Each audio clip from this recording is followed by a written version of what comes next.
Hey guys, Coach Rick, Think Outside the Diamond. I want to share with you guys a few exercises that you can do to help with your back. We hear a lot about back pain.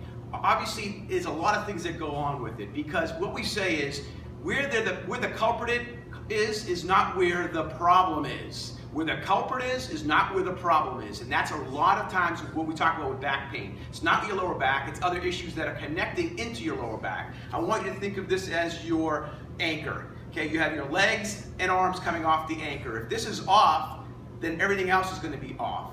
Okay, so including your spine. So a couple things I like to do is, first is the hip flexors. Before we do hip flexor stretches, I want you to remember, you want to do your quads and hamstrings first. I just did those. Quads, hamstrings, stretch first, and then do these. So right here, what I want you to do is I want you to really open up when you get to your hips. Open up that hip flexor just by opening up that joint, getting that knee open just like that. It's a very good exercise you can do. Another exercise I like to do is actually take your knee, put it down on the ground, opposite here, and just turn and just kind of really rotate, but stick your front cheek into your glute, into the floor as you turn. I just got about 5 pops right there. It really felt a release there. That is very good. So that's what you want to do there, and then I want you to go ahead and do the opposite side. Same thing here. Okay, remember when you stretch, guys, don't rush it. Take your time. Okay, remember controlled movements, just like that. Okay, the last stretch I want to go over with you guys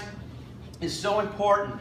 Because what I think are a lot of issues we talk about, not just with our lower back, but we talk about with our running abilities, our swinging, our throwing, any throwing athletes, is a lot to do with our scapular, but also it's to do with our triceps and biceps. So what I like to do is I like to do behind my neck. This is a basic stretch, but this is a very good stretch.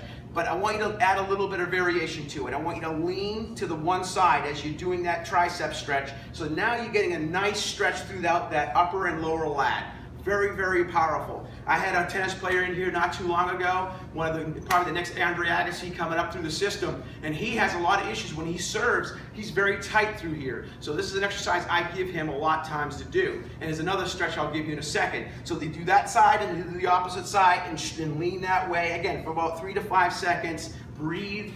Inhale and then exhale when you actually stretch. Last one is the T-spine mobility stretch. What I want you to do is I want you to lay on one side, you're going to take both hands, and you're going to open up that chest, bring that arm just like that so it's the opposite shoulder. So it's just going to look like that. Now go to the other side so you can see the opposite side. So feet like this, hands to the side, opening up that lead arm, and then coming back here and getting that hand right on under the armpit. That's a very good stretch. So we're working on that scapular rotation. We talk about that with throwing athletes. That's a very, very important aspect of your throwing.